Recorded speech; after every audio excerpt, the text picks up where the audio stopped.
Well, good afternoon. I'm just a couple minutes late here. The folks have changed uh,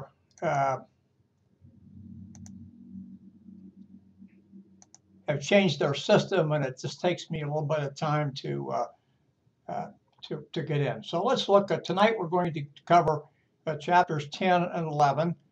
Chapter 10, conflict and negotiation, and then chapter 11, communication.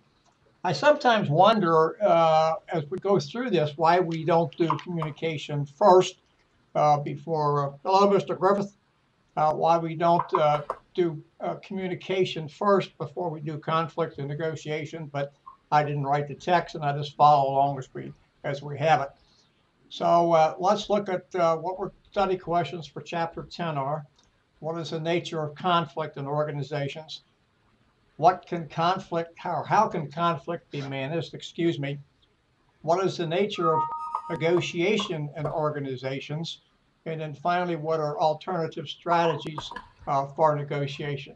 Uh, since you're on the line, Mr. Griffin, Mr. Griffith, excuse me, you can ask questions anytime as we go along. So as the text shows here, or as this slide shows, we have two types of conflict, substantive and emotional.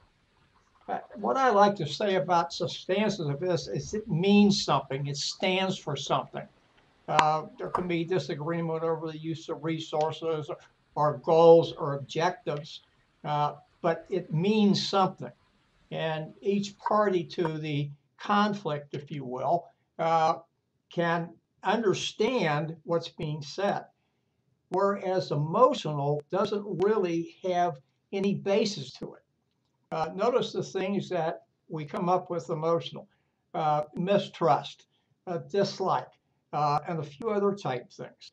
And when we have that type of conflict, there's no basis for it. Think of a time you were in a situation and you were either working with somebody or had to interact with somebody, and you simply did not like that person. You didn't really do much about it. You kind of, sorry we lost you, come back again if you can, please. You could call in, which is not a problem. And so when we have that type of conflict, it really can't be managed. There's nothing we can do about that other than to try to eliminate, if we can, this distrust, this fear, this dislike, or things of that nature. Remember, if we have substantive conflict, it's about something, and there's disagreement over that, and we can see or at least understand what we're having to conflict about. When it's emotional, we can't. Now, this is a nice quote by Oliver Wendell Holmes. And Oliver Wendell Holmes was a justice of the United States Supreme Court. At least I think they're speaking about this one. There were two Oliver Wendell Holmes, and I think this is the younger of the two. The father was a poet and wrote the thing about old Ironsides, where they were thinking about the United States was thinking about decommissioning and getting rid of old Ironsides, which of course it never did. It's the oldest commissioned ship in the United States Navy.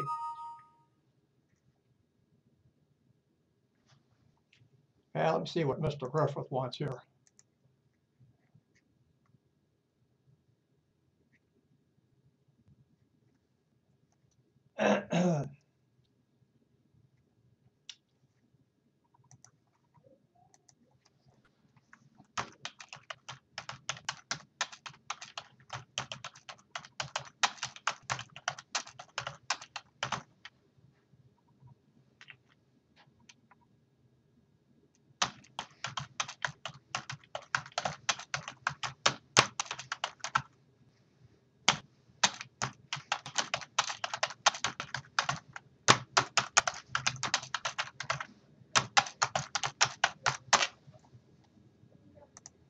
All right, excuse me just a second. We need to answer a student.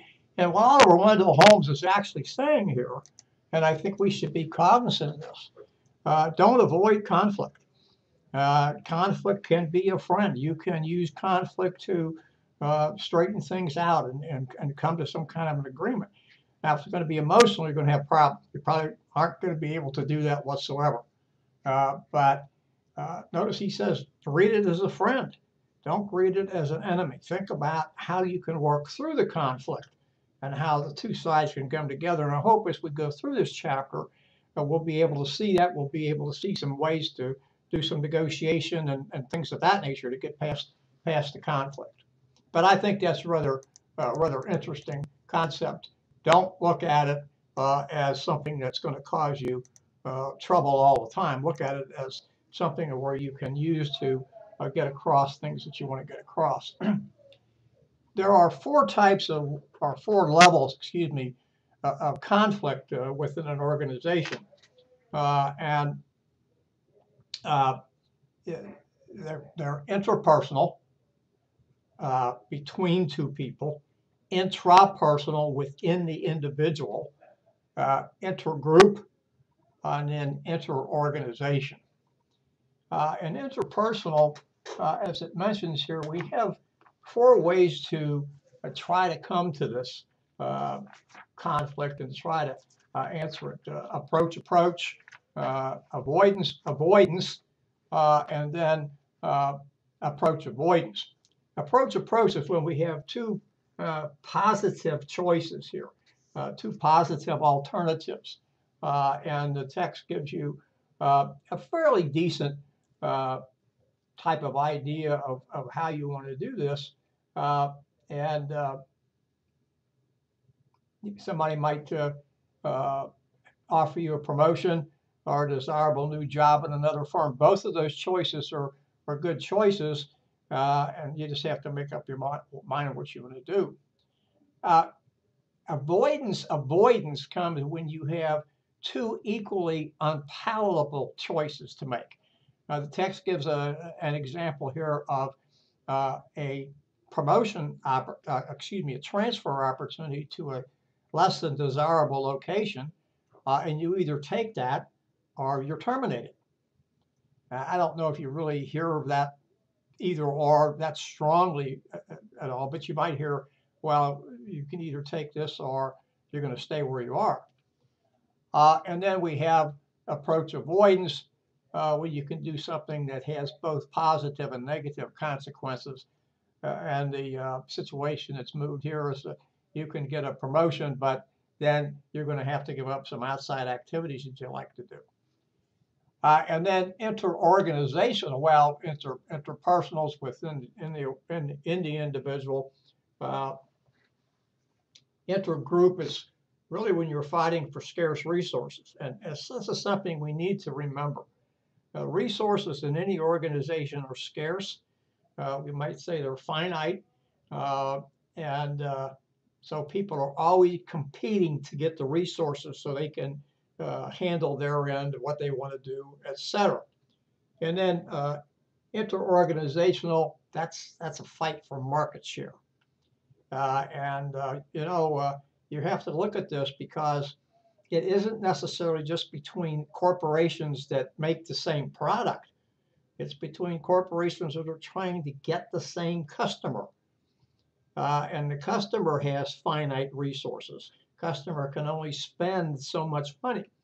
And if you buy a dozen apples, you cannot buy a dozen oranges if you can make one choice. Yeah, okay. Somebody can say, all right, well, let's split. I'll buy six apples and 6 oranges. Well, yeah, you can do that, but then you may not be getting exactly what you want because you're halving what you set out to do.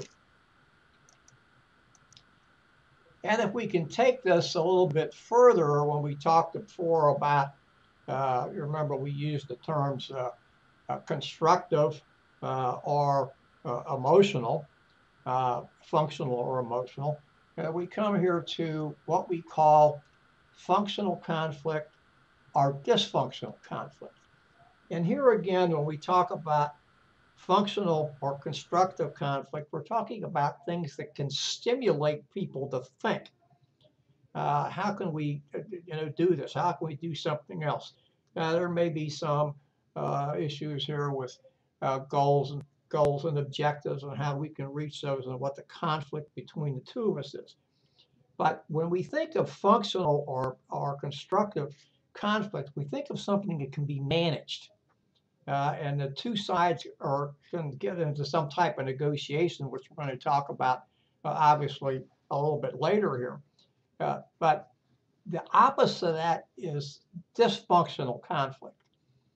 And, you know, there's nothing that comes out of this. Nothing positive comes out of this because there is no control here. There's no function. It's dysfunctional. So we have all kinds of problems here. And it's just a lot of wasted time and energy. Now, this chart, figure 10.1 in the text, which you can see on, let me check the page number here for you. I'm on the wrong page, bottom of page 222. Shows the impact on performance and the intensity of conflict. And notice here that at the bottom, too much or too little dysfunctional conflict is negative. And you're not going to get anything done. But when you have a moderate amount of conflict, and, you know, moderate amounts kind of, how do we measure moderate amount? I think what we want to say here is we're in conflict that can be managed. In other words, two sides come together and have this conflict. And obviously there's some competition here, but we can see that if we can do something here and mold this thing around a little bit, manage this thing around a little bit, we can come to some type of resolution that's going to be beneficial to everyone. So that's what we're talking about, moderate. If it gets too far out of whack, now we're into competition, and sometimes where somebody wants to win at somebody else's expense, which obviously is not going to be good. And we're going to talk more about that a little later. Now, these are the potentials for functional conflict. Notice one of the things that it says here, when you have this functional conflict, that decisions can be considered on a pretty rational basis. Maybe I should take the word pretty out and say on a rational basis.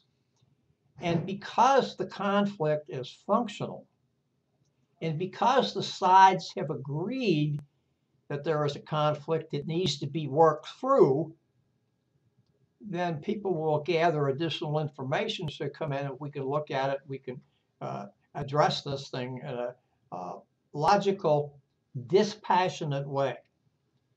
And then the last notice down there, it talks about it promotes creativity.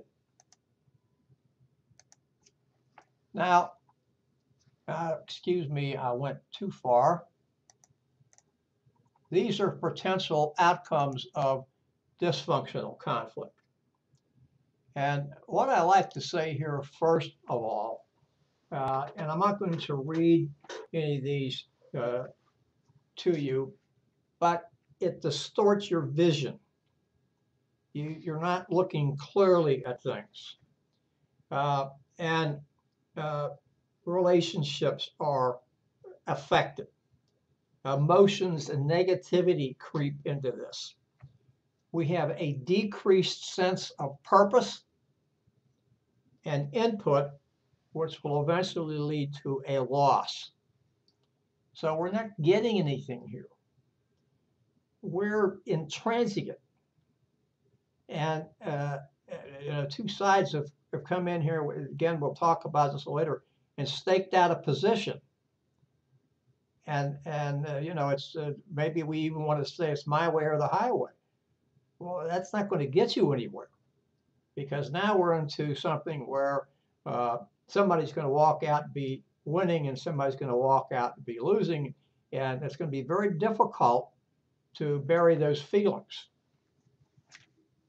Now, this is another issue that we have. We really have to pay a lot of attention to that.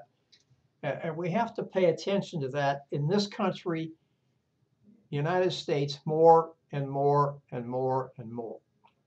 We are becoming a more diverse country, whether we want to or not. That's just the way it is. And we have to realize that as we meet people who don't come from an American background, in other words, their family's not been in the United States for several generations. Uh, and maybe the parents are still clinging to the old country, wherever the old country happens to be, our grandparents are. Then we have to be sensitive to this. And we also have to be sensitive to how we interact with people. Uh, and you know, if you have people who take the long-term view like the Japanese do versus people who take the short-term view, give me the silver bullet, let's move on to the next problem, like we Americans do, there's a clash of culture here. And so we must be very careful about that, and think about that. That's one of the reasons I suspect that Toyota, when it brings in employees, especially people in management, it spends several days with them to make sure that they are a fit within the organization. Not so much the job, but the organization. Are they going to be able to acclimatize themselves to the organization's culture and things of that nature? So that's very thing we really have to be careful about doing, and we have to make sure we're paying attention to other people and to what they say, and those folks that come from different cultures.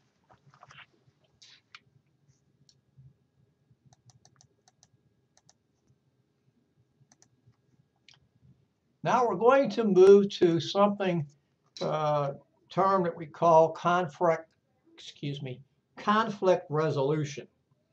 Now, we can remove the reasons for the conflict. The conflict's going to disappear.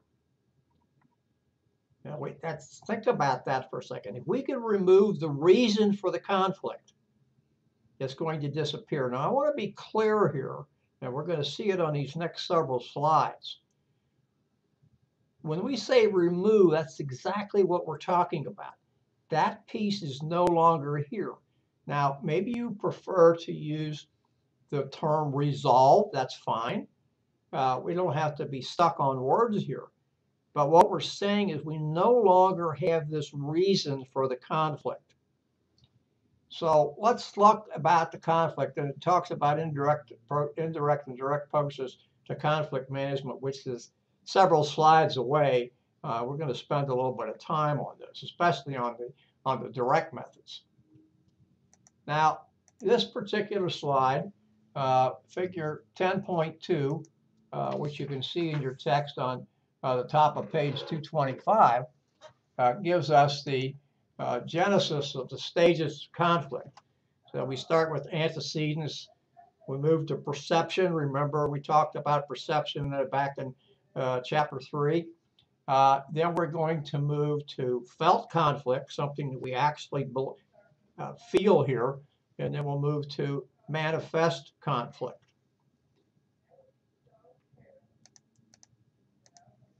So the antecedents are, if you will, what sets this up.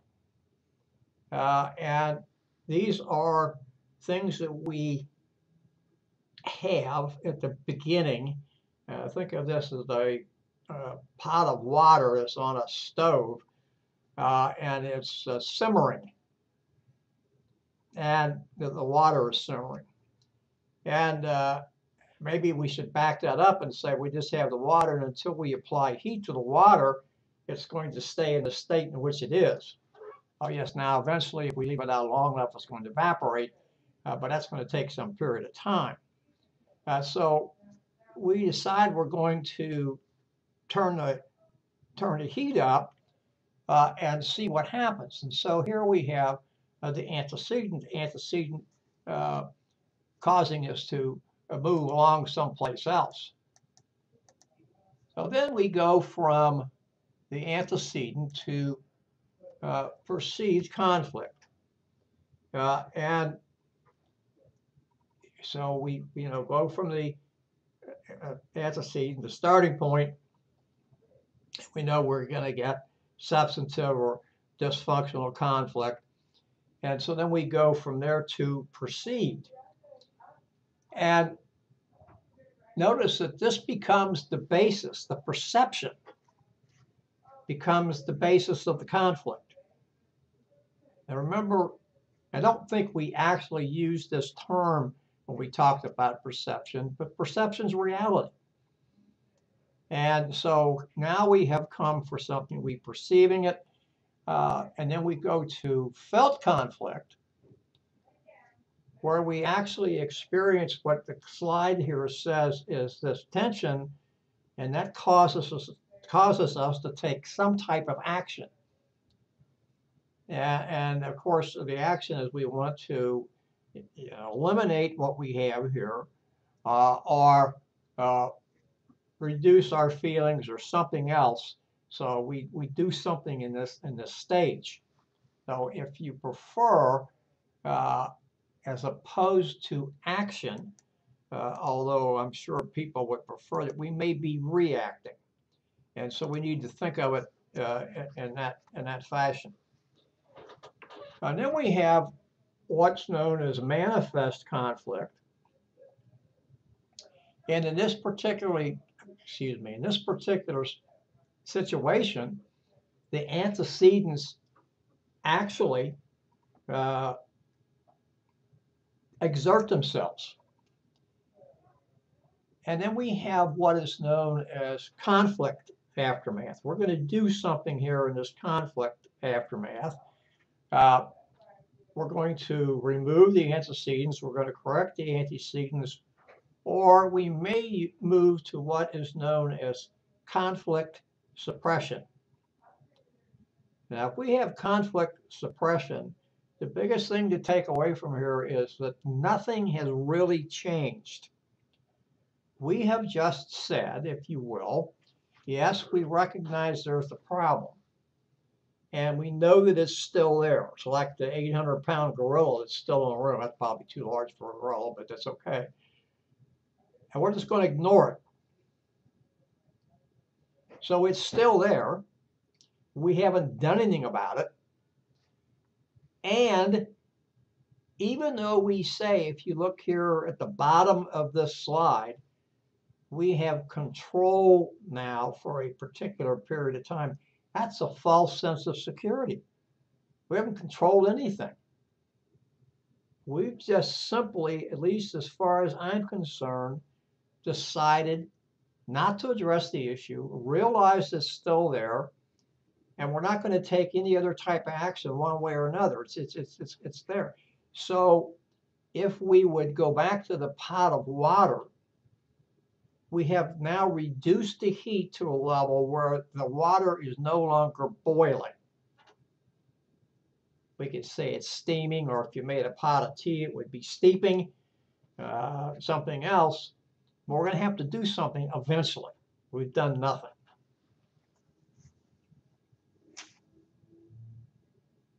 So that's a danger. You get the conflict suppression and you think you've done anything, you need to think again. These are the various types of conflict that you can see in an organization. Vertical, usually between subordinate and superior.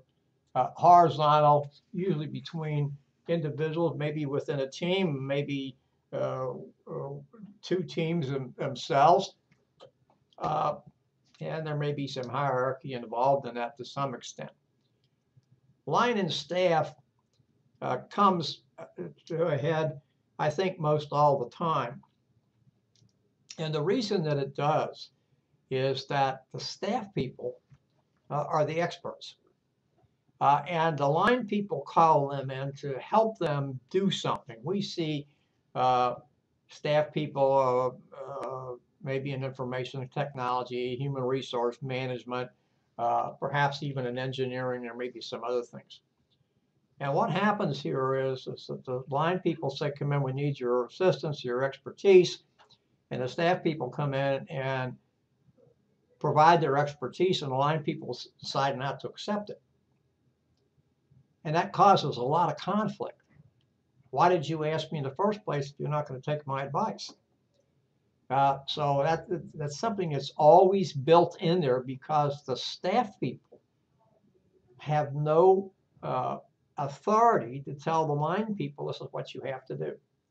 So that's one of the things that always can always occur. Some of the things we have in conflicts, and these are things, normal things, we talked about them in teams: role ambiguity, not understanding what your tasks are, no clear direction, task and workflow interdependencies. That's something where you have this interconnection between two teams, and they're required to cooperate. And if they don't cooperate, there's going to be problems for both teams. And then we have domain ambiguities might result in a win-lose situation. And we always have conflict. We talked about this before over resource scarcity. It simply means that there's a constant squabble, or there are squabbles, my term, conflict maybe is a better one, over having access to resources. Not necessarily having the resource, but having access to the resources. And then once they have access to the resources, squabbling over how many resources they get. And then the power and value asymmetries usually occur when you have unequal or differing statuses among individuals.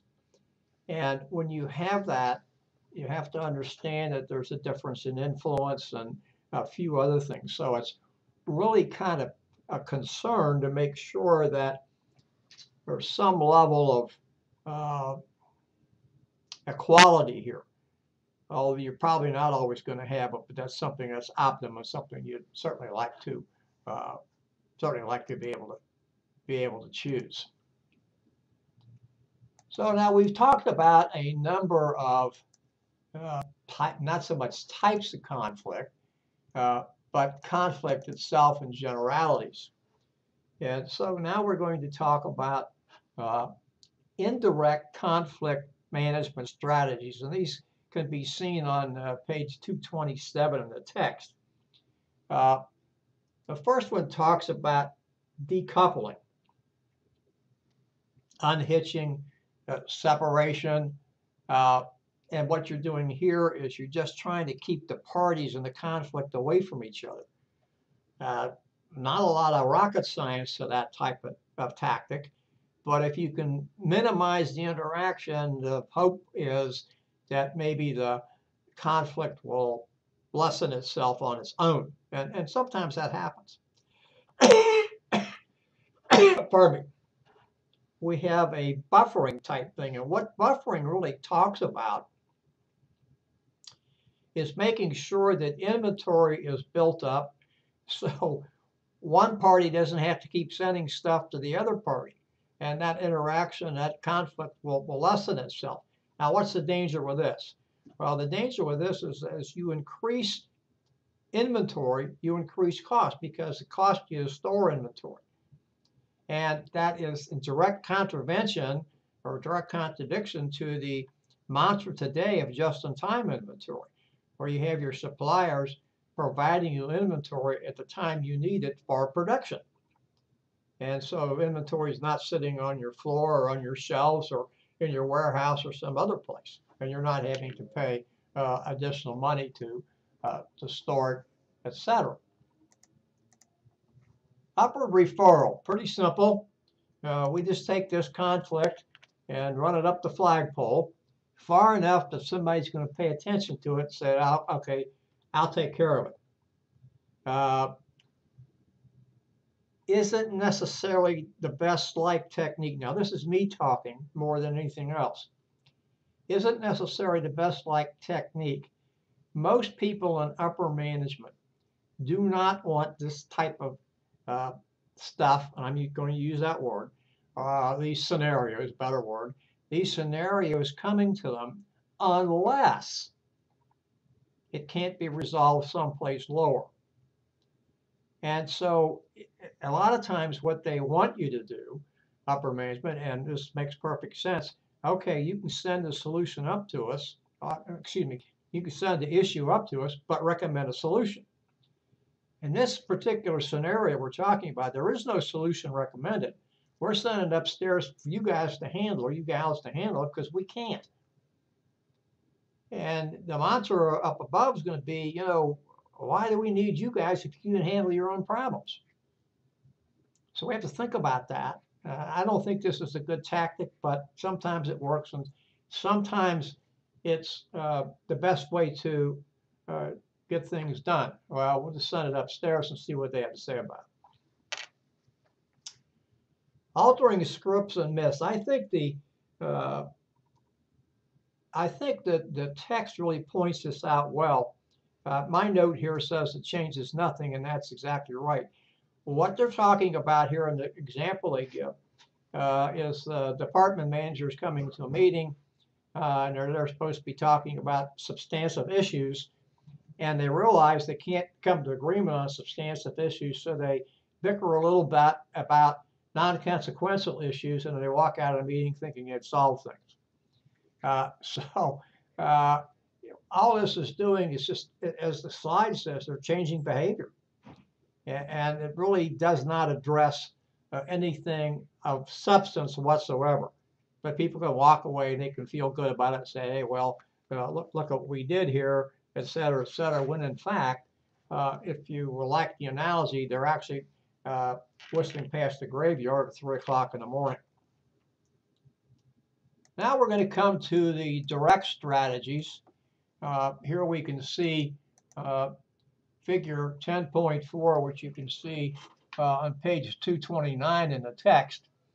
And we're going to talk about each of these in more or less in sequence. And so what I would suggest you to do is to check your text, keep it open to page 229 as we go through this scenario, and then you can look at these various and sundry things.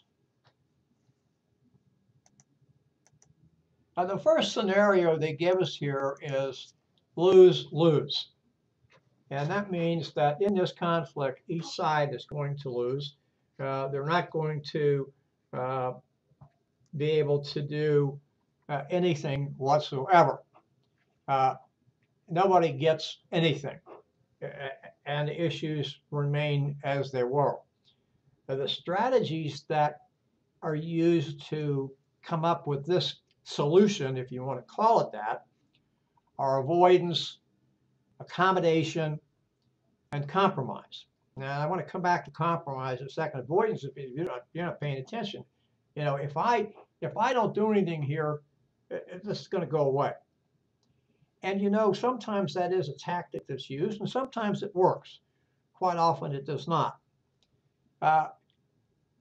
When we're accommodating, we're trying to say, well, you know, let's not, these issues aren't that big, and they really don't amount to that much, et cetera, et cetera. So any difference we have, we're trying to minimize the difference.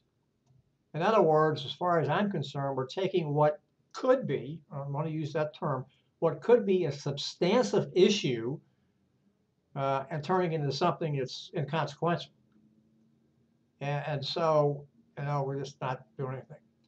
Now, the compromise, and one of the reasons I want to talk about compromise is because we think, at least I think most of us do, that compromise is good. And we talk about why doesn't Congress compromise? And why doesn't it move on to things that mean a difference to us, the people that they work for? And if you look at our current Congress, and I'm not going to get into politics, but if you look at our current Congress, both the House of Representatives and the Senate, we have ideologues who are driving the conversation. And the ideologues tend to be at the extremes of each party. And so instead of coming together to the center, which has governed the United States for most of its history.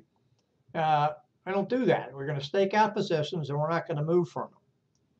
So when we talk about compromise, we actually mean that each party within the conflict gives something up, and each party is usually giving up something of value to them. So that's why we talk about this being a lose-lose situation. I have to give up something to get something, and you have to give up something else to get the same thing. So we're not really coming together here in a way. We just say we are, but actually nobody is winning here. And by the way, when I say winning, nobody is winning the conflict. And I don't necessarily want to make this sound like I'm into the winner or loser type scenario. I'm not. And this is what we're into here. Notice win-lose. Somebody comes out on top. Somebody comes out on the bottom. And this guy up here, he's going to get, or she's going to get everything wanted. And this guy or gal down here on the bottom is going to get 0. And, you know, if I come out ahead, it's at your expense. And that's exactly what this is.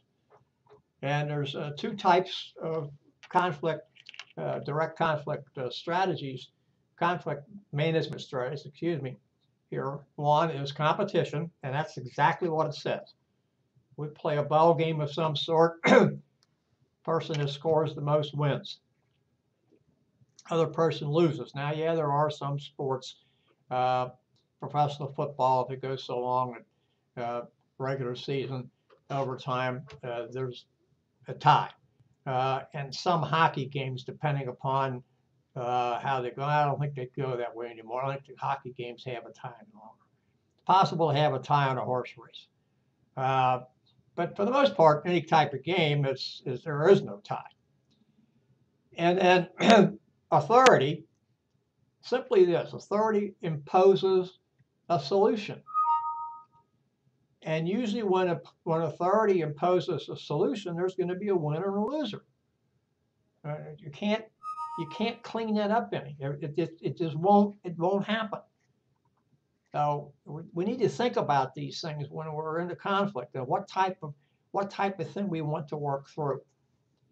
So the best solution we can get is where everybody comes out winning.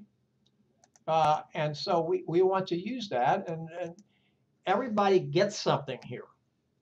But notice here that a couple of things that come into this win-win situation. We have high degree of cooperation on both sides, and they're both assertive. And we think of assertive being with, man, that's fighting. That's a fighting word. Well, it doesn't have to be. We're just being assertive in our position. But we didn't say we weren't going to cooperate. So what we want to use here is we want to use collaboration, or notice the other term, which I think is maybe even the better term, problem solving. And we know here that there's an issue. We have to come to some type of agreement on this issue. And the only way we can do that is finding out everything we need to find out about before we can come to a solution. So that's what we're talking about here. That's the top.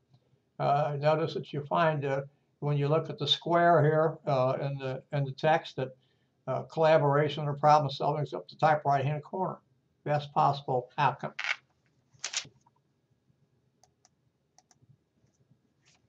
And this just give a little pose here for yourself, and that is conflict you had with an individual you worked with. How was it handled, directly or indirectly? How was it resolved? Think about what technique was used, and then has the conflict returned? No questions you have to answer for me, but when you're doing your case studies next week, you may want to address that. My experience. The case we're going to work is the case of the missing rays. And so you might have had a similar experience. And encourage you to share that with your fellow classmates. So we've talked about strategies. We have talked about negotiation itself. And this is where we're making a decision, negotiation, parties come together, making a decision when each side has a different preference and something we need to think about and we need to go on. So we have a couple of kind of goals we have to think about here when we do this. Substance goals, things are salary, working conditions, things of that nature. We want to think of these as being content within the content of the negotiation. And then we have to have relationship goals, because if we don't have some type of relationship in this negotiation, we're not going to get to an answer. So we have to figure out how we can continue once we get together. And then finally, are we going to be able to sell our joint decision, to other people who are our stakeholders? And if we are, then how we're going to be able to do that.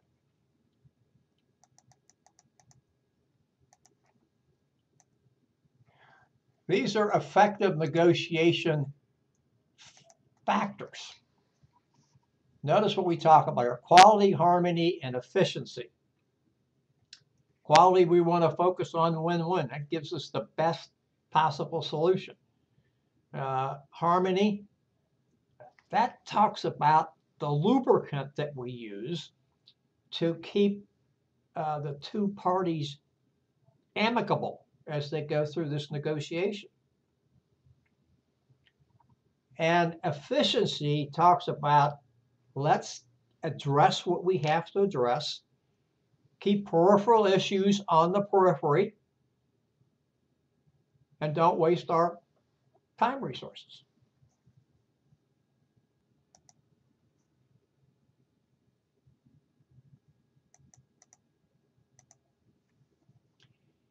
We also have to think about the ethics, because if we don't think about ethical underpinnings of negotiation, we're going to have problems.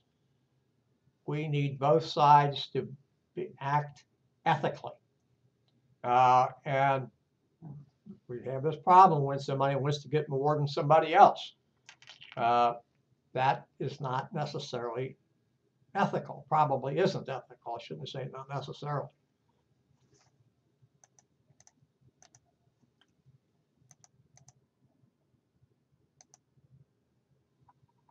These are two kinds of negotiation: two-party, group, intergroup, and constituency. Now, I'm not going to talk too much about this, but constituency is really when somebody is representing other people. You can think about a labor union. When the powers that be in the labor union negotiate, they're negotiating not just for themselves, but they're negotiating for the union members, their constituents. Management, on the other hand, this type of thing usually feels that it is negotiating for not only management itself, but for the shareholders and the board of directors. Mostly for the shareholders, I think. And sometimes they think when they're negotiating for shareholders, and stop and think about this, they're not considering stakeholders. A couple of kinds of negotiation we can talk about, and these are seen in your text: distributive negotiation and integrative negotiation. Distributive means we're in here to get what we came to get, nothing more and nothing less. A very strong, stuck in cement, if you will, position. Whereas integrative, notice it's talked here, it's often called principal negotiation. And here, instead of staking out position, we're negotiating over the issues and the merits of those issues. Now, we have to be careful here. It's integrative. Think about it. How can we come to resolution that serves each party.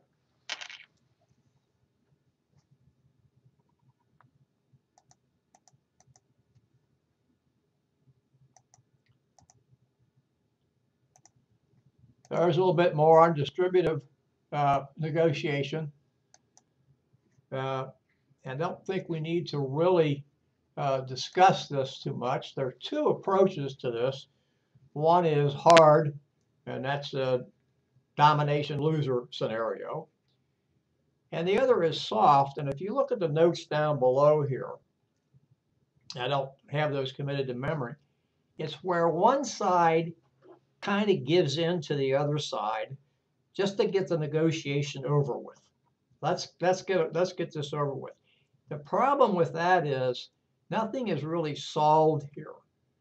Somebody gave in just because it's we need to get this over with and go on. And so any resentment is going to continue to bubble beneath the surface. Nobody solved anything here. And dissatisfaction is probably going to set in immediately after the negotiation, the solution, the agreement is finalized.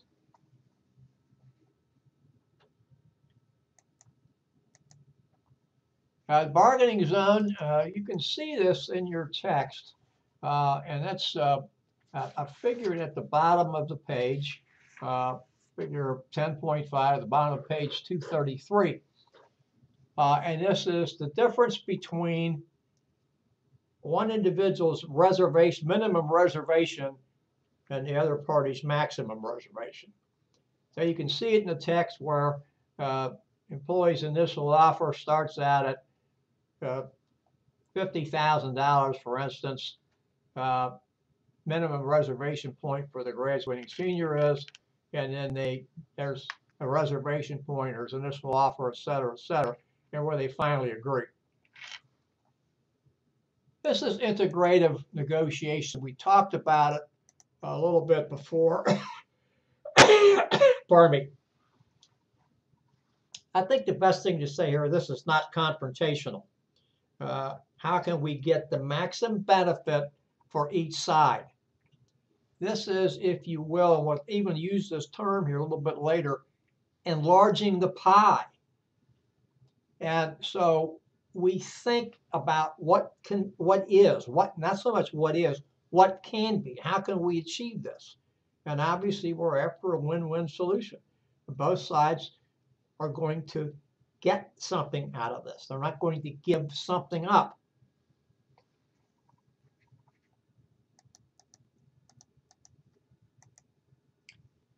These are the foundations of, we're going to go through them here in a second. Attitudinal, obviously, notice here there's trust, and both sides come prepared. They have their talking points, et cetera, and notice the next thing. They ask questions that are substantive.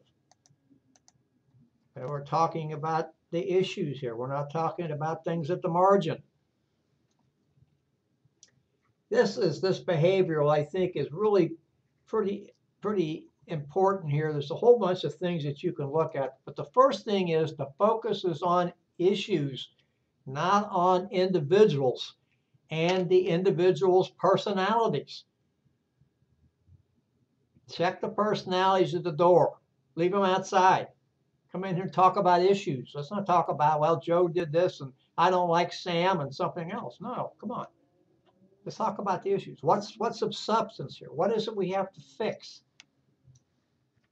And then notice, focus on issues. Have standards. Evaluate the standards.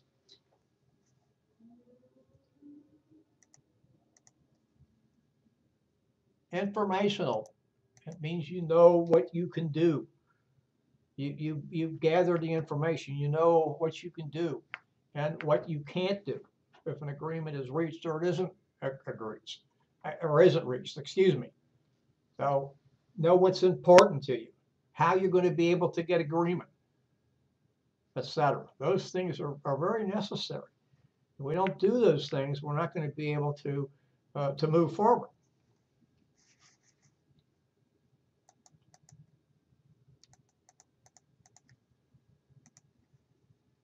Here's negotiation pitfalls.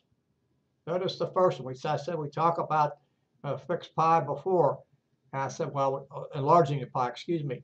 And here is the myth of the fixed pie. We can't go beyond this. Pie fits in this dish. Now we can cut it in 8 pieces, but we can't enlarge the dish. That's stultifying thinking. It puts you into a box. Escalating commitment. We've talked about escalating commitment before in different scenarios. But here, it's taking a stand and sticking to it, where you need to be, etc. Overconfidence, pretty easy to understand. And the last one, too much telling, not enough listening. And they threw the other word in there that's very important, active listening.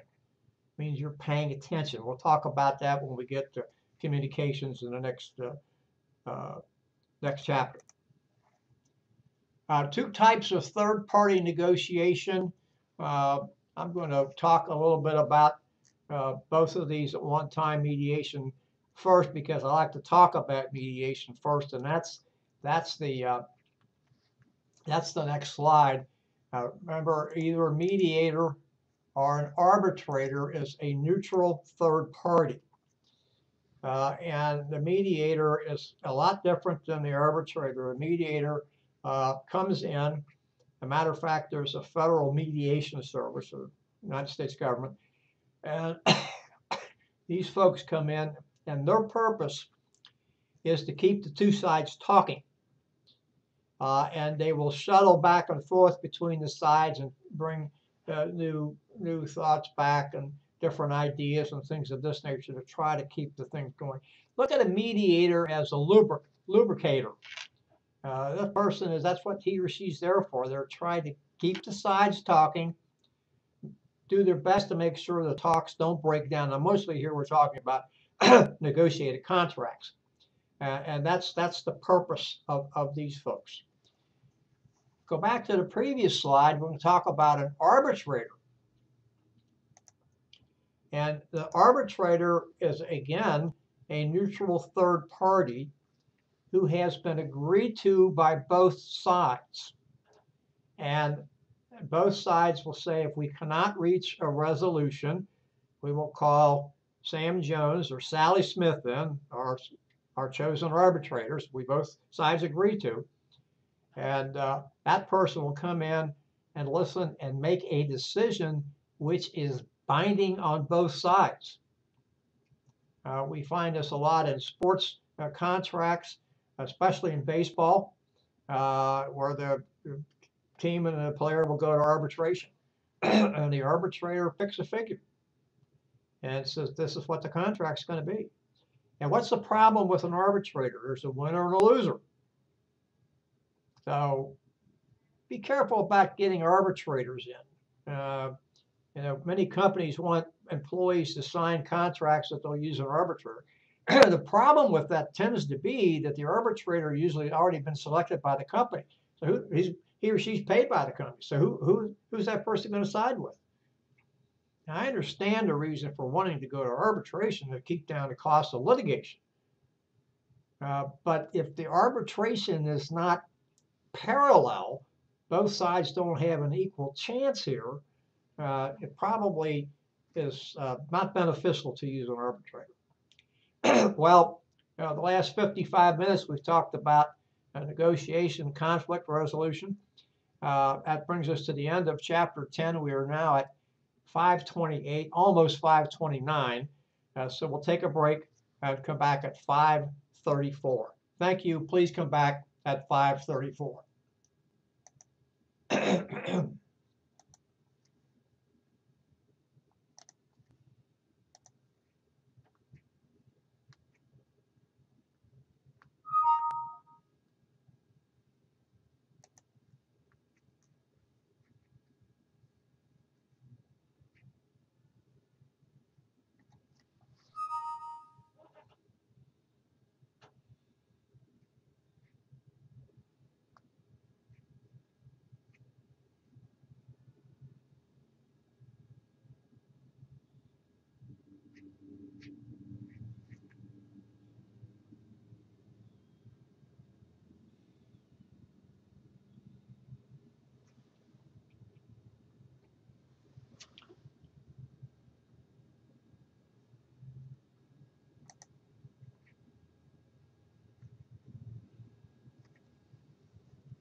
It's 5:34 and we've returned. And we are now into Chapter 11, Communication and Collaboration, Communicating in a Collaborative World. And I would like to say to you that communication is important whether we're collaborating or not. And of course, if you stop and think about it, when we communicate with other people, there is collaboration there, especially in the workplace. And so we need to pay attention to communication. And I guess one of the things that always comes to my mind, pardon me, is why do we talk about communication? Something we do on a daily basis. We don't think about it. And that's the reason we talk about communication, because we don't think about it. And obviously, we can't expect everybody to stop and think about what they're doing when they communicate. And that doesn't happen all the time, and we can't expect it to happen all the time. But we do have to think about when we have a chance to craft a message that we want to get across to people, how do we do it? How do we want to get it across? What methods do we use, et cetera? And that's hopefully what we'll learn in this chapter 11. So our goals here are hopefully to define communication, look at the issues in interpersonal communication. What is the nature of communication in organizations? And finally, how can we build more collaborative work environments? Well, here is the definition of communication. And what I just like to say is we tell people something or some things in various and sundry ways. We send a message, and the message has a meaning embedded in it. Now it says attached to it. I prefer to say embedded in it. Maybe I'm just giving a little semantic difference here, but that's what I want to say. So it's embedded. And with that, not only are we sending the message, but the message itself, this embed part, has some kind of meaning. And we want the receiver, person on the other end, wherever that person happens to be, and whatever type of communication we're using, or type of communication medium that we're using, or maybe a better way to say it, the medium we're using to communicate. We want that person to get that, to understand it, and then to come back to us with something that tells us, yeah, I understood your message, or two, no, you need to send it again because I'm missing something. This is a, pardon me, for lack of a better term, a wire diagram that shows us how we communicate.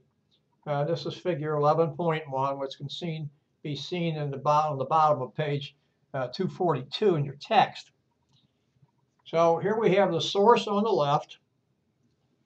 We have the receiver on the right. Obviously, it could be reversed.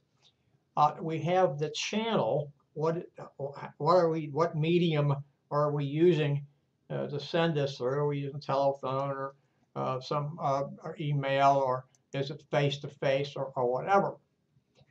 And so here we have the person sending the sender, says source here, the sender, and the person says to the receiver, this is what I want you to understand.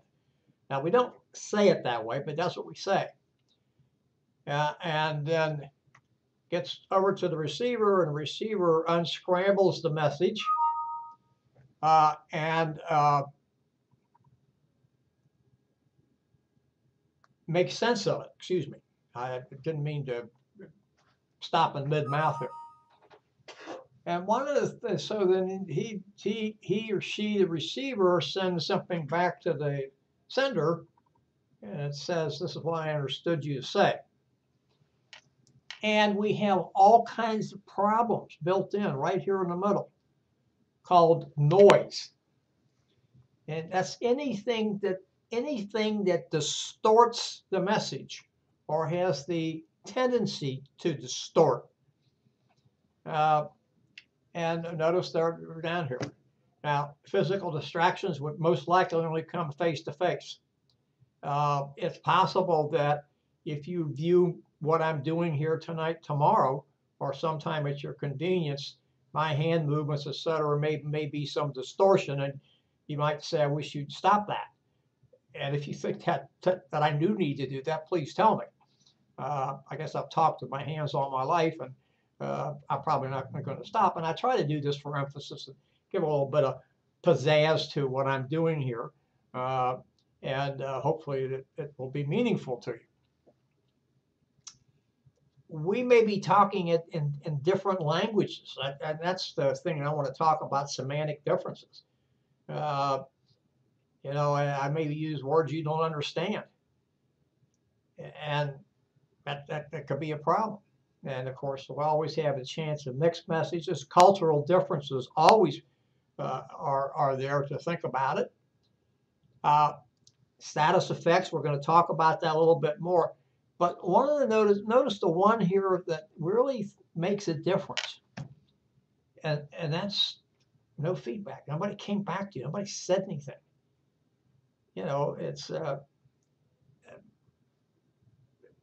what does it mean? And if somebody didn't come back to you and say, I understood you to say, and is that what you really meant, and maybe in different words, you have no idea whether your message has been heard, listened to, absorbed, etc. That's critical.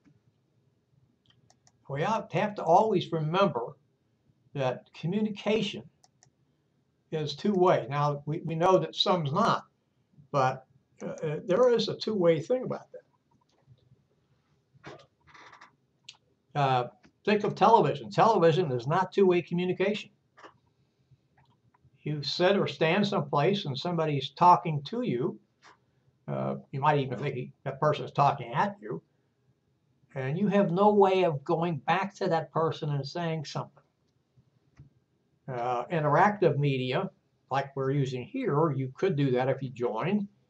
You could obviously watch it and tell me sometime later if you choose to.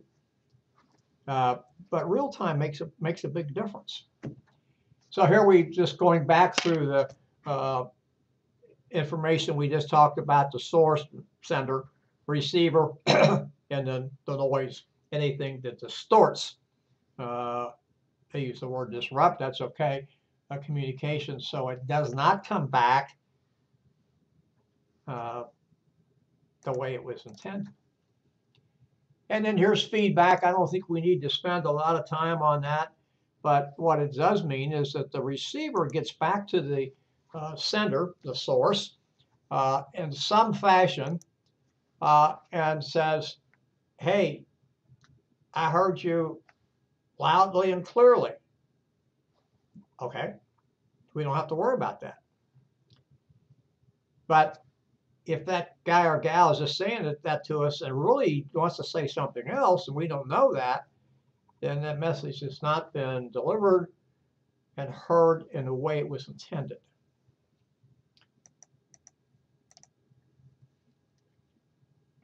Well, this talks about all kinds of barriers in the workforce, and they are.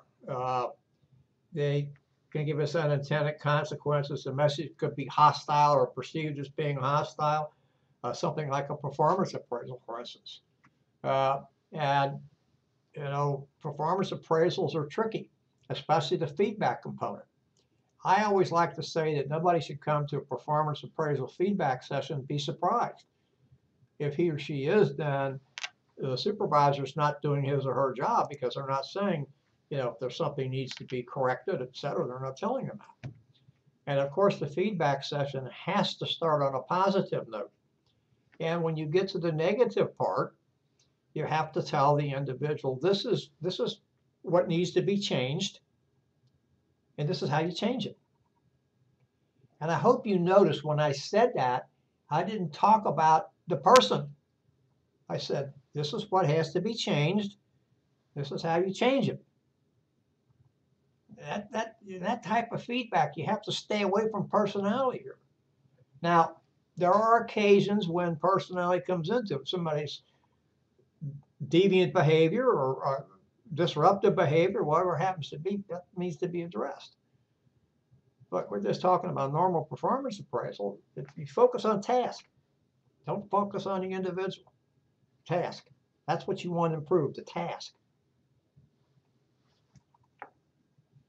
So barriers are anything that can take us away from understanding. We talk about those as noise, and we can talk about them as anything. but we have to do whatever we can to move away from the barriers, or to eliminate or remove the barriers. Now, this is where in face-to-face conversation, or in this type of medium that I'm using here tonight, if it were truly interactive, where I may not be able to see you, although we do have that capability. If you would have a camera, you would have that capability that we can interact. I'll give you an example here. We are going through a program review, and my curriculum committee, our curriculum committee meets every Thursday. And I can see one of the members of the curriculum committee because he has a similar setup. The other member of the curriculum committee is on the phone. And so I don't get to see his verbal cues and clues, nonverbal cues and clues, excuse me. So we know where they come from, and eye expression, and raising an eyebrow or a frown or a smile, or whatever it happens to be. And we know that in face-to-face communication or some type of other interactive communication, we used to do teleconferences quite frequently when I was in the Army, at least the last place I was stationed, because it saved us a lot of money for travel money. You could get that. And in face-to-face communication, many times this delivers 95% of what we want to say. If you're old stories, if you deliver a message this way, or if you hear the message this way, you're not open. There's a few other things. And I would be remiss if I did not talk about my personal experience. I was stationed up at the Puzzle Palace when I was in the Army. We were having a meeting one morning. We had a brand new chief, brand new department chief. And so he was going around the table and talking to people. And I had heard some of the same song and dance before. It wasn't changed any. It was the same old dribble, and a lot of it was negative, and I didn't want to hear about it. So I turned my back, not completely, but enough. And of course, then after the meeting was over, the boss said, "I want you to stay here for a minute." So he told me, he said, "Don't do that anymore." And I explained to him why I did what I did, and he said, "Okay, but don't do it anymore." So we have to be careful about those kinds of things. Now this is figure 11.2 in your textbook, which you can see at the bottom of page 244. Yeah, and this is not so much nonverbal communication as much as, and part of it is, but as much as it is how the office is set up. And so there's some different things here, some different dynamics going on in this type of communication. But notice the first thing that's said every time: I'm the boss.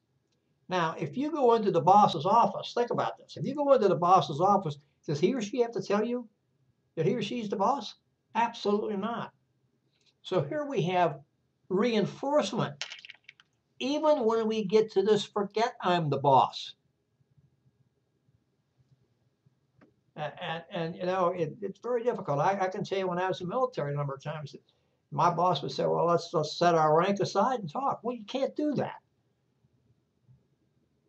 If he, and I want to say he because I don't think I ever worked for a woman boss. I had some women that I would interact with quite often, but they weren't my direct superior. He would say to me, let's be candid, be open, don't worry about what you have to say. That's a little bit different. But it's different to set your rank aside in that type of scenario. And that's what's happening here, even though he says here at the end, I'm saying he, could be she, forget I'm the boss, let's talk. Why tell anybody you're the boss? Everybody knows that.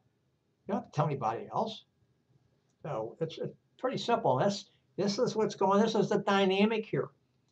And when you do that, or something like that, you're putting that other person on notice by saying, I'm in charge.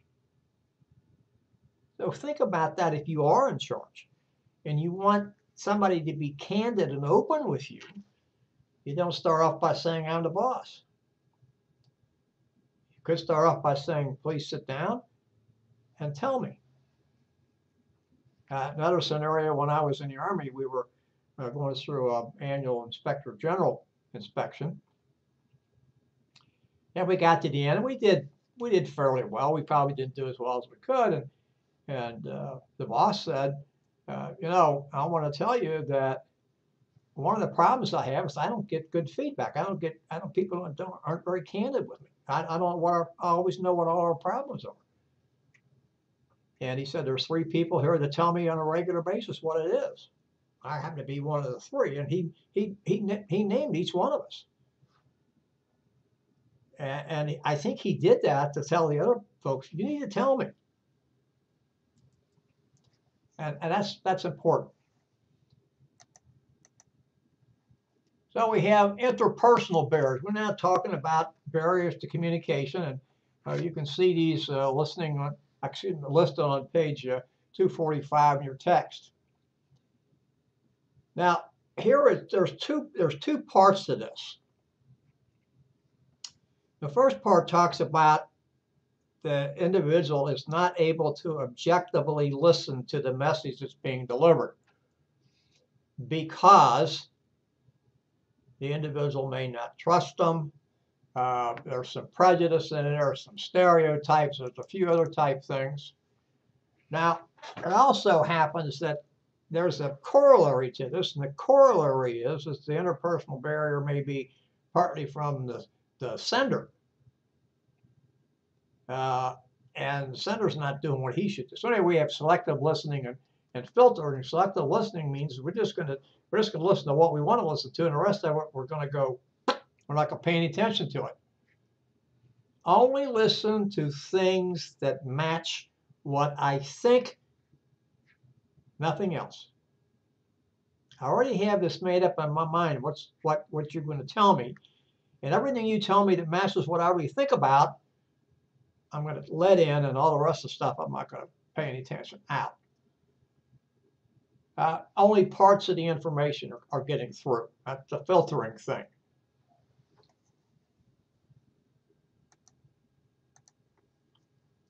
Physical distractions, like we just saw, that office setup could have been a distraction. And there's other ones. There are things of size. People who are tall and fairly well or fairly solid. Let me use that. Let's say a person's 6'2", 6'3", weighs a couple hundred pounds. I want to make sure they're not overweight. And because of their physical presence, that size, they have a tendency to be able to make other people cower in a way. And so the message that is delivered is not the entire message. And we don't want to cause any ill feelings. We don't want the boss to get aggravated. And so we're going to pull a punch or 2 or 3 or 4 or maybe 20 or 30. We're holding back here because one of the things we want to make sure is that the messenger's not killed. We want to be able to survive whatever we're going to say, and so we're going to say it maybe in such words as he or she's going to like it, and we're going to get out the door. So, and then of course other physical distractions that could be in the office. Any kinds of things that are going to cause problems, which you're not going to be able to see.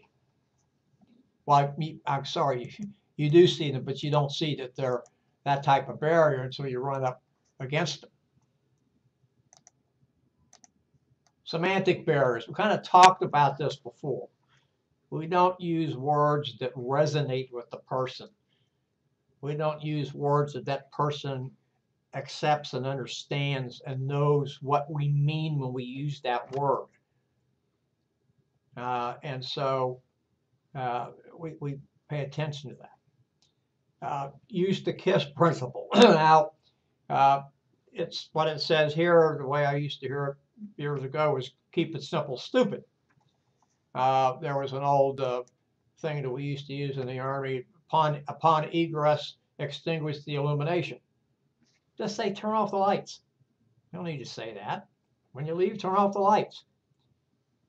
You don't, what this is saying is you don't need to look for what we used to call 50-cent words years ago. If the simple words will do. Now, that doesn't mean to say you don't have to use flowery language or use other words that convey the message that you want to do. But don't go for the overarching when you can just do it simply and say this is what needs to be done. And there's several other examples here in the text, but that's the one I particularly liked. And so that's what you want to do. Now, the next thing we come to is something that most of us are not very good at. And that's active listening. And as a matter of fact, men are worse than women. And what this simply says is this active listening. I want to talk about this for a little second, and then we're going to do something a little bit different here. What happens here is we're sitting listening to a person, and it doesn't make any difference to what type of medium we're using. And we are so interested mentally. We're so interested in what we're going to say in response, we don't hear the entire message. Because we're formulating our response and we're not paying attention. So what we're doing here with this active listening is we're paying attention and we're listening for content and maybe in some cases for feeling. Now, content means you don't necessarily listen to every word, but you're listening to what's being said, so you get the grasp, the gist of it. And everybody, as they say here, needs to have good listening skills. Now, these are Schermerhorn, these are authors' tips for good listening. I mentioned listening for content before, and then notice the cues and clues that are given off to you, give feedback, etc. There's it talks about living, hearing feelings, responding to feelings, etc., etc. I have always liked what Schermerhorn's, I've been using Schermerhorn's textbooks now for pretty close to 20 years. And the first book I used of his, and of course I taught Principles of Management back in the late 1990s. He had 10 principles of listening, or 10 steps for good listening. And some of them are here, but I like to repeat those because the first and the last are the same, and I'll leave them to the end. So Schermerhorn, and by the way, this was Schermerhorn by himself. He talks about putting the other person at ease, show that you want to listen to the other person, remove any potential distractions, empathize with the other person. And that simply means putting yourself in the other person's shoes, not sympathize, empathize. Don't respond too quickly, be patient. Don't get angry. Go easy on argument and criticism. Ask questions. So those are 8. The first and the last are the same. Stop talking. You can't listen if you talk. And so when you're doing it, when you're responding, you're going back to them as the feedback, this reflect back. I understood you to say. And it doesn't have to be word for word. But what this does is this tells the person sending the message that you are paying attention. And it also gives that person time to stop and reflect on what you said to him or her and say, is this really what I meant? And then come back to you and say, okay, yes, that's right. And here's a little bit more of that piece. Or no, I didn't mean to say it that way. Here's what I really meant to say. So it's really important to do this. And this feedback, this reflect back, whatever you want to call it, is very important. If you really have to pay attention when you're listening. And it takes a lot of work to pay attention. I'm not going to change that. You have to pay attention. It takes a lot of work. Here are some other problems we have. Ethnocentrism.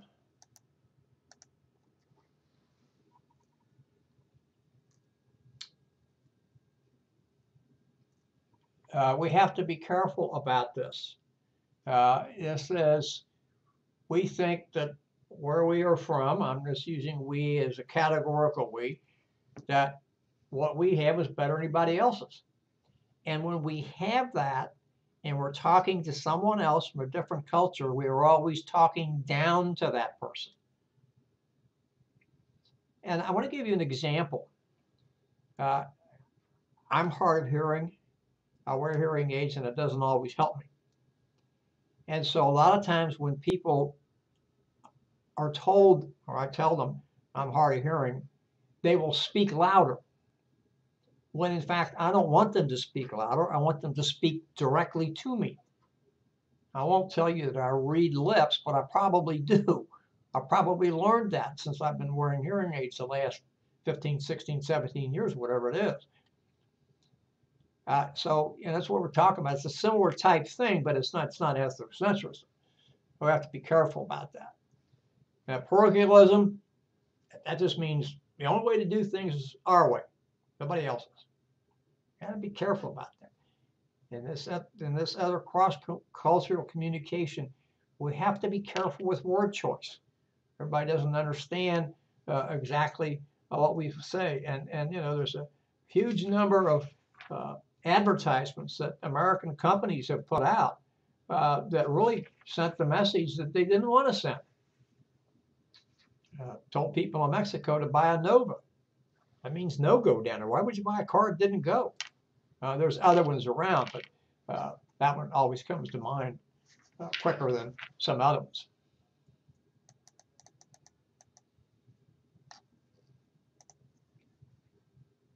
Now, there's a difference between this and this is the way we are. We're at the top here. We Americans, we're at the top. We're explicit in what we have to say, either orally or written form, and that's what the message is.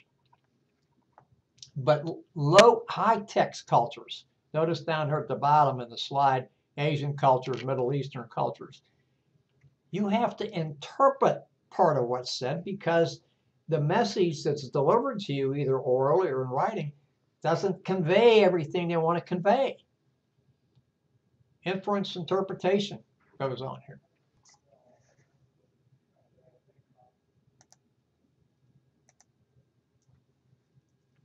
Number of channels to communicate with in an organization, well, there's only two, formal and informal. Formal is established by the hierarchy of the organization. It can be upwards, downwards, lateral, etc. Informal is something that's, the best way to say that is something that's not sanctioned by the company. Not to say it's not useful, it's not sanctioned by the company, it's not official.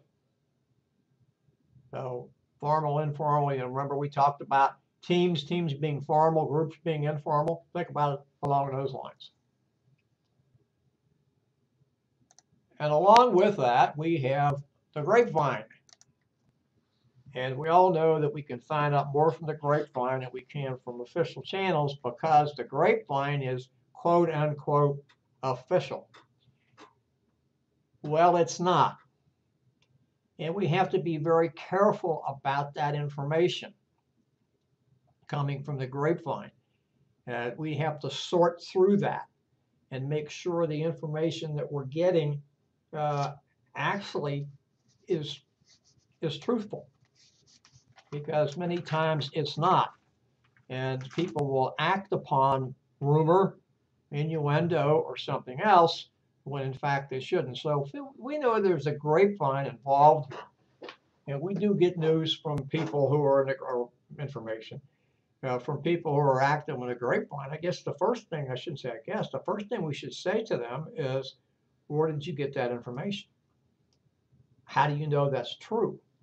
Now, the problem we have with that is that most times when you say that to people, they're going to get offended. So it's always possible if you offend them, they're not going to bother to tell you anymore.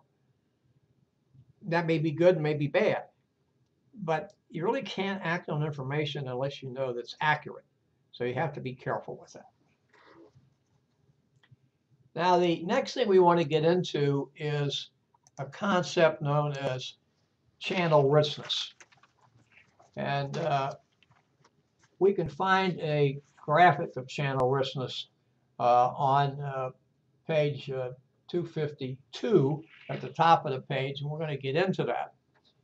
And what channel richness just means is that it is how well the medium that you choose or the method that you choose to get the information across, how well it gets out to the people you want to get the message to, and if it has a lot to it. So in other words, they like to use the term rich. Is the communication and the channel that's used rich with meaning? And of course, as we understand, or we should understand as we get to these, and perhaps you've already looked at the channel, the closer that you get to face-to-face, the richer it is. Face-to-face communication is the best.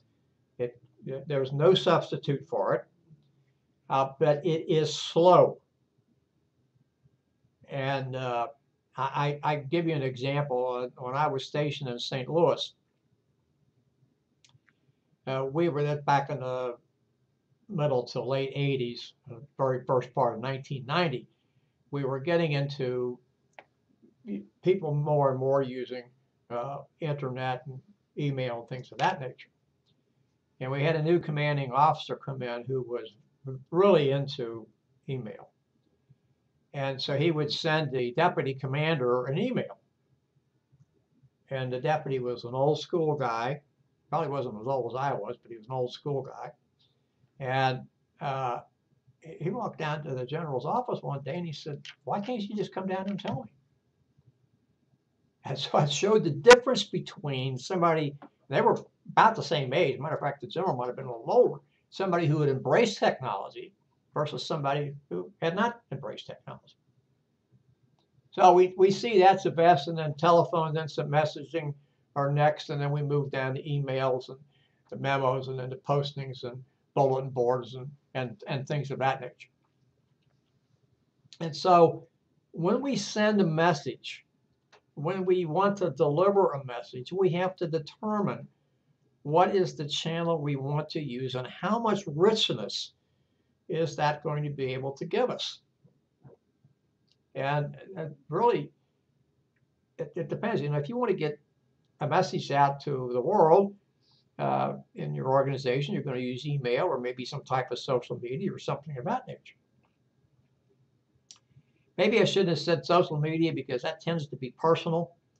And I'm really thinking here of something that's impersonal, like a policy, or you're making an announcement or something of that nature that doesn't need to be personal in nature.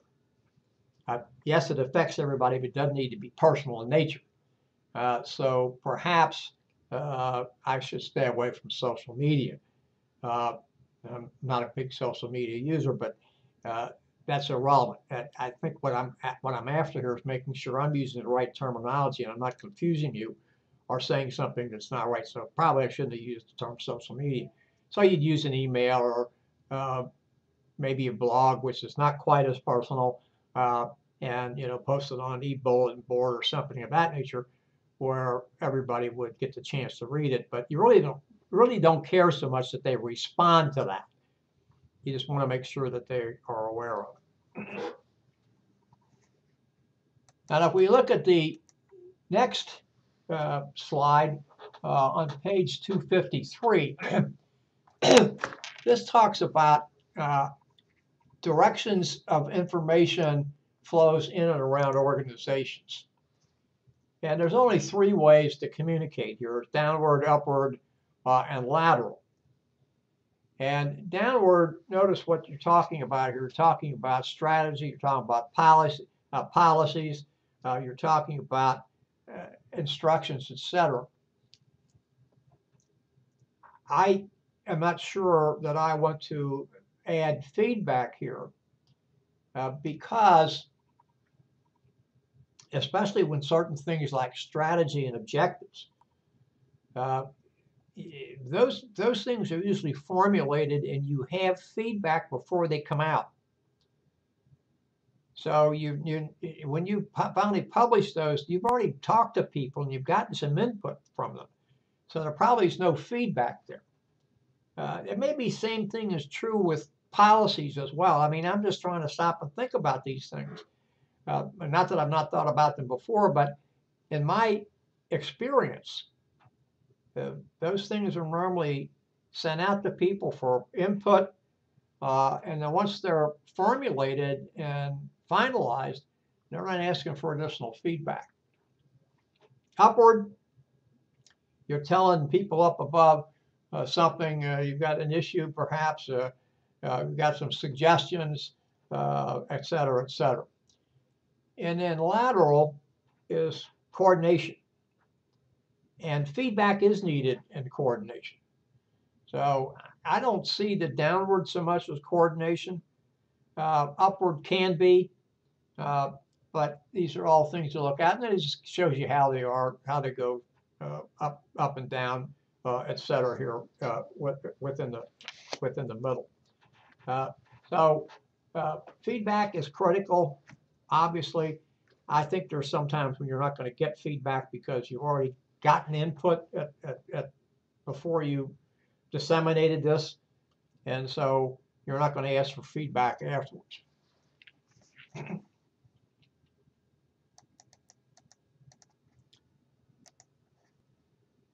And this is, again, just talking to the figure we just saw. And yeah, we do get communication through informal structures as well, but we have to remember it does not have the same meaning that it does when it comes through formal channels. And this is just giving us some additional what we talked about before, downward, upward, lateral, etc., and how we can expect it, and then some actions and reactions to it. Now, this is something that I think all of us know. We don't always stop and think about it.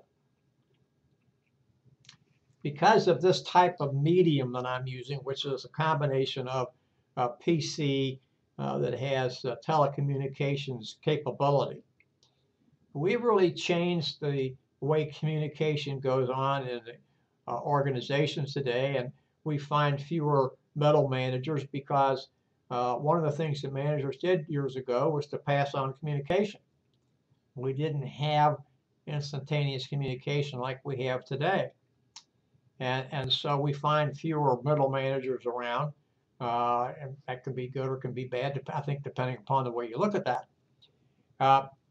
But one of the problems that we have, and we're going to probably talk about this a little bit, is that we are bombarded with information today. You know, you hear about news being on a 24/7 cycle. I don't like to use that term. Maybe I should have used round the clock. But there's no break in that.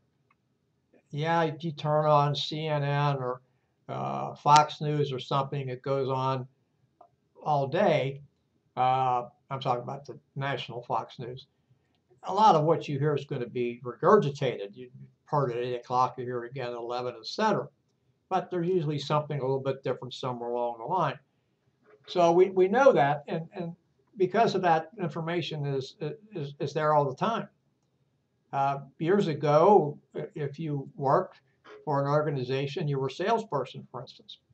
And the only way you communicated with your company if you were out on the road was by telephone. And most people didn't have phones in their cars in those days, and so the company would either have to wait for the salesperson to call in at the end of the day, or if they knew where the salesperson was going to be, maybe they could call and say, you know, have so-and-so call us when he gets there, or she. That doesn't happen today. It's instantaneous messaging. And so you have to ask yourself, is that better? Well, in some cases it is, in other cases it's not. Uh, you know, just have to stop and think about that. So we need to think about how we use communication. We need to think about how communication is used. We need to think about how we want people to give us feedback and interact with us. Do we expect people to be on every moment of the day? That's getting into people's lives. We have to stop and think about that. Do we expect an answer right away? And unfortunately, I think when we use this medium, we do. Maybe we don't mean that, but we do. And so we have to realize that this is intruded upon us. We have to be able to manage it, both sending and receiving.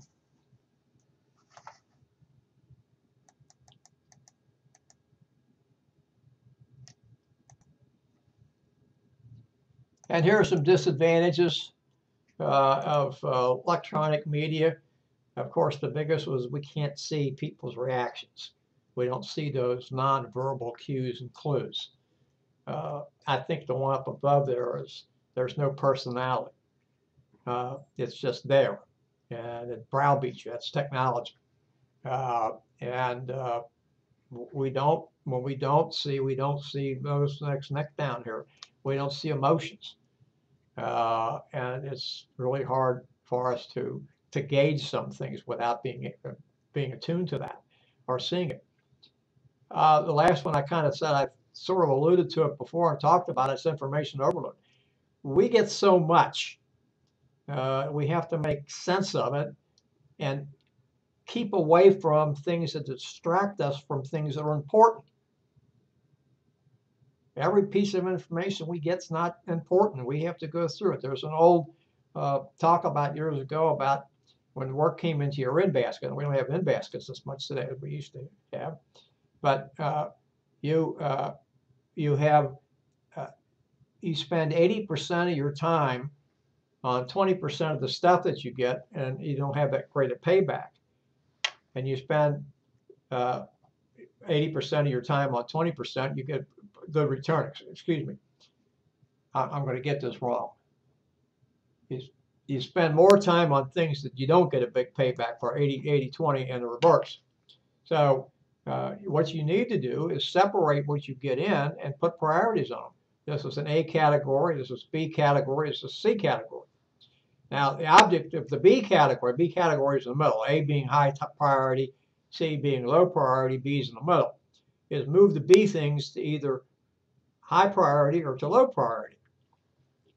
Work on the things that give you the biggest payback, which is the A priority, which is probably 20% of what you're going to get. The other 80%, the C category, you probably can forget. This training film I saw years ago said that take the C stuff and stick it in the bottom of your bottom desk drawer, and if nobody asks for it in 6 months, throw it away. And I want to tell you, I practiced that one time and it worked. And that was back in the days before we had this round-the-clock interaction. So that's the big key. That's the big key. Make sense of what it is, determine its priority, put it in the proper priority, and work on things that have top priority first and not the rest of it. That'll take care of itself in many cases. We talked about this before, status differences. Really make a difference in communication. Some people simply do not want to give the boss bad news, and they refrain from it. The mom effect is kind of the same type thing, but it's a little bit different. It don't want to transmit anything that's bad. So we're going to hold that together, and of course, I talked about mixed messages. I'll tell you a story that I had a few years ago. Well, more a few years ago when I was in the Army. We were on exercise and we were supposed to stand. The other outfit that was with us was going to have a general inspection. They were getting ready to be shipped to Vietnam, and so that shows you how long ago it was. And so we were asked, as a courtesy, to stand a courtesy inspection, what's going to be really cursory. So we had this thing planned, and unfortunately, I had to take care of something in the middle of the night, not personal. I had an injured soldier, got him to the dispensary, and got back very late and overslept. So we used to have a staff meeting every day at noon, but in the morning when I went to breakfast, the executive officer asked me what happened, and I said, did the commander show up? And I said, I didn't see him.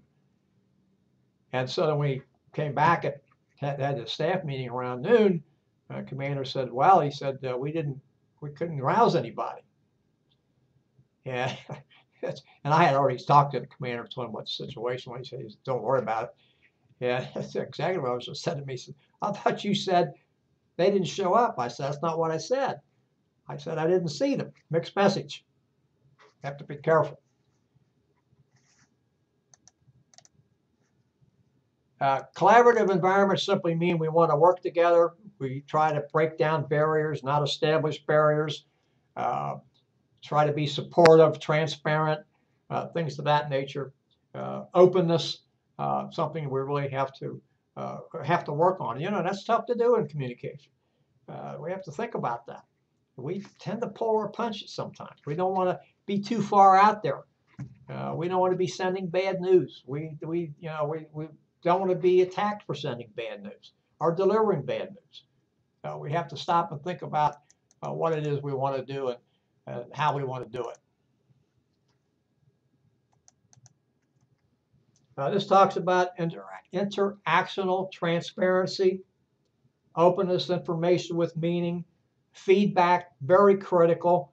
And it's just really, really important to do this, especially with this, when you're interacting with a person or persons, to give feedback. It tells the other person, I paid attention. Here's what I heard you say. Let's make sure we're on the same sheet of music. It's very important. And you know, maybe it's manners in a way. Stop and think about it. You want to give the person that you're communicating with, especially face to face, undivided attention, and you can't do it any other way. These are some supportive communication principles, and I think we'll kind of look at this, and we'll get some on the next one. Look at here, it talks about joint problem solving. So if you're going to do that, what that means is that you're taking ownership of the issue as well. Now, you may not take as much ownership because you're not the primary person, but you're taking ownership of this. So it's, you know, you're saying, hey, okay, yeah, I know this, and this is a collective thing. We have to work on this collaboratively, excuse me, et cetera, et cetera. So I need to have a buy-in here.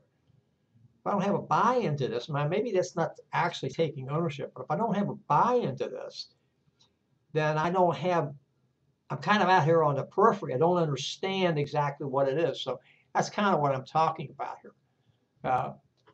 Supportive communication. Don't be defensive. And things of that nature. So it's active. And that's what, you know, we'll go back to active listening. That's what this is about.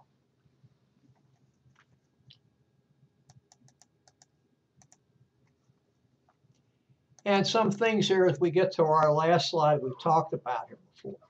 Focus on issues, not people. What I mean, you know, we go back to the conflict we talked about before. You're focusing on people, you know, anger, mistrust, a few of the other things. You're not going to get anything done. So you focus on issues, focus on problems. You don't focus on people. They're part of it, yeah, I know, but that doesn't get you anywhere. Notice here, pardon me, be specific, be descriptive, be evaluative. That means you giving back. This is what I hear. This is what I suggest that we try to do. We think about doing this. Own the communication, and then be congruent. You know, get to the point. Don't generalize. Don't use words like never and always. I'm probably guilty of that. You just stay away from those types of words. Things we don't want to do, and those are generalization words, and sometimes well, most of the time they really don't have any meaning. Be personal. We talked about that before. That's kind of that owning the communication, at least owning your part of the communication. It's very important that we think about that and we do things in that fashion as opposed to something else. Okay, that brings us to the end at 6:25. We just spent the last almost 120 minutes talking about what we're going to do about communication, how we're going to learn to communicate, how all the things we have learned maybe we need to rethink and learn over, and especially in this collaborative type communication and making sure that you're doing feedback and you're empathizing with the person that talks to you and getting it, paraphrasing, et cetera, et cetera.